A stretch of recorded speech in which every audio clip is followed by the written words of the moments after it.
두 사역. 현재 하나님의 보좌 앞에는 두 가지의 사역이 계속되고 있다. 즉, 첫째는 중보의 기도요. 다른 하나는 참소다. 그리스도의 영을 쫓아 행하는 이들과 악한 자의 영에 속한 이들을 구별시켜주는 주된 특성들이 있다. 유다는 종말과 관련한 그의 권면에서 이 두 가지를 다음과 같이 표현한다.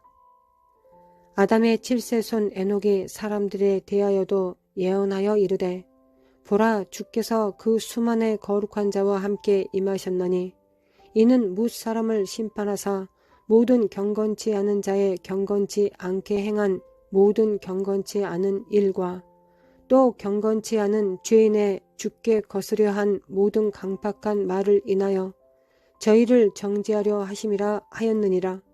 이 사람들은 원망하는 자며 불만을 토하는 자며 그 정욕대로 행하는 자라. 그 입으로 자랑하는 말을 내며 이를 위하여 아첨하느니라. 뒷 공작의 빠르고 정략적인 풍조. 주님도 그가 양과 염소를 분별하시게 될 때 그들이 주님에게 어떻게 하였는가, 즉 그들이 주님의 형제들에게 어떻게 하였는가에 따라 가르게 되리라고 말씀하셨다. 우리가 주님의 백성을 그릇되게 참수한다면 주님을 그릇되게 참수하는 것이다. 주의 백성을 실족하게 하는 죄는 우리가 범할 수 있는 죄 중에서 가장 심각한 것이다. 주님도 그렇게 하는 것보다 차라리 태어나지 않을 것이 좋았다 하였다. 주님의 엄한 경고를 무시하고 우리와 의견을 달리하는 자를 공격하는 성향을 갖고 있는 우리의 경솔함이 놀라울 지경이다. 유다가 계속 우리에게 말한다. 사랑하는 자들아, 너희는 우리 주 예수 그리스도의 사도들의 미리 한 말을 기억하라. 그들이 너희에게 말하기를 마지막 때에 자기의 경건치 않은 정욕대로 행하며 기롱하는 자들이 있으리라 하였나니 이 사람들은 당을 짓는 자며 육에 속한 자며 성령은 없는 자니라. 사랑하는 자들아, 너희는 너희의 지극히 거룩한 믿음 위에 자기를 건축하며 성령으로 기도하며 하나님의 사랑 안에서 자기를 지키며 영생에 이르도록 우리 주 예수 그리스도의 긍휼을 기다리라. 어떤 의심하는 자들을 긍휼히 여기라. 또 어떤 자를 불에서 끌어내어 구원하라. 또 어떤 자를 그 육체로 더럽힌 옷이라도 싫어하여 두려움으로 긍휼히 여기라. 유다서 1장 17절부터 23절. 악한 자의 본성을 가진 자들은 흠잡는 자들이다. 마음대로 관련시키기와 지나치게 일반화하여 내리는 속단, 이 두 가지는 사단이 형제들을 참수하는 자의 역할을 수행하기 위해 사람들을 선동하여 비꼬아 말하게 하며 비방하도록 하는 데 있어서 가장 능률적인 도구들이다. 흠잡는 자들은 당을 짓는 자들이다. 그리스도의 영에 속한 사람들은 하나님의 사랑 안에서 자기를 지키며 그들이 섬기는 주님처럼 궁율의 손을 넓히며 참수하는 대신 중보의 기도 생활을 할 것이다. 주님은 사람들이 그들의 형제들에게 행한 바에 따라서 양과 염소를 분별하시겠다고 말씀하셨지, 그들이 갖고 있는 교리들에 따라 하시겠다고 말씀하시지 않으셨다. 사탄은 광명의 천사, 즉 진리를 가진 사자로 올 수 있다. 그러므로 우리는 사람들을 그들의 열매와 영으로 알려고 해야지 그저 그들의 교리에 의해 알려고 하거나 학력, 경력 따위를 늘어놓는 신임장만으로도 알려고 해서는 안 된다. 올바른 교리를 갖고도 교만하거나 참수하는 영을 가진 이는 단지 교리상으로 잘못된 점이 있는 사람들보다도 훨씬 더 많은 양들을 삼켜버리는 것이 보통이다.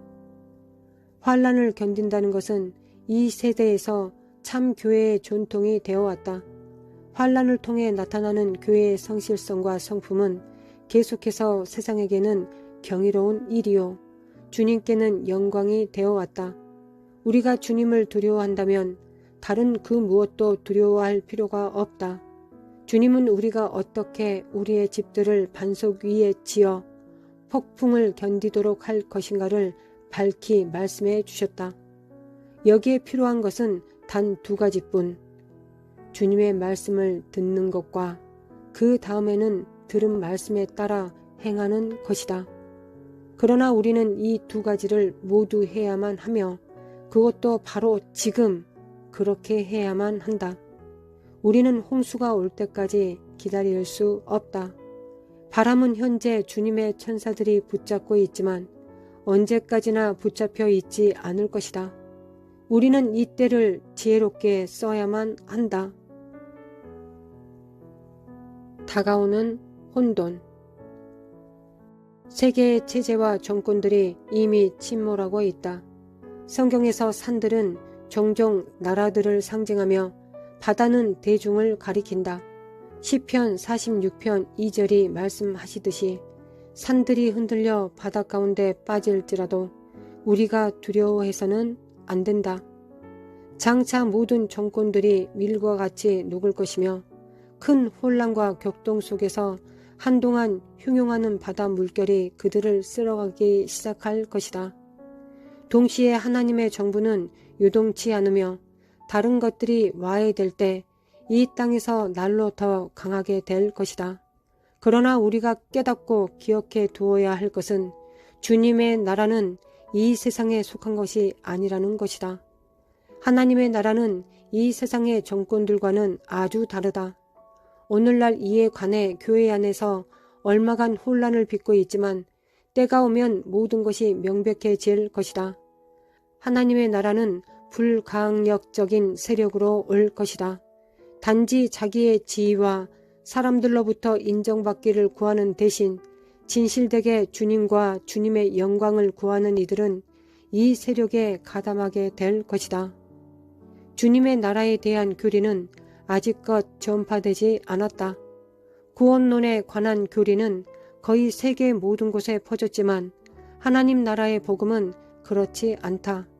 주님의 나라에 대한 어느 한 교리를 전파하는 이는 많지만 주님께서 마지막 때를 위해 예비하신 대로 강력하고도 분명한 하나님 나라의 메시지는 아직껏 듣지 못하고 있다. 그러나 이제 그때가 멀지 않았다. 주님의 나라가 오는 것은 이제껏 우리가 믿어온 것보다 훨씬 더 기묘한 것이 될 것이다. 예수님은 앞으로 임할 메시아 왕국에 대한 교리를 매우 용이 주도하게 전개한 바리새인들을 경고하시면서 하나님의 나라는 볼 수 있게 임하는 것이 아니요 라고 말씀하셨다.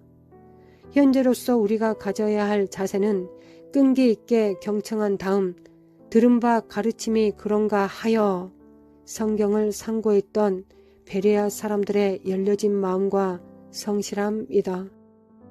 주님의 나라가 어떻게 이 땅에 임할 것인지 아직 정확히 알 수는 없다 해도 우리는 그 나라가 임할 것을 알며 또 어떻게 이에 대비해야 하는가를 안다.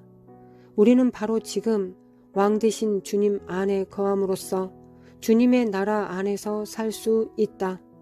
만일 우리가 주님 안에 거한다면 우리는 모든 경우에 대비하여 준비되어 있을 것이며 어떤 경우라도 주님의 영광을 위한 기회들로 삼도록 능력을 덧입게 될 것이다.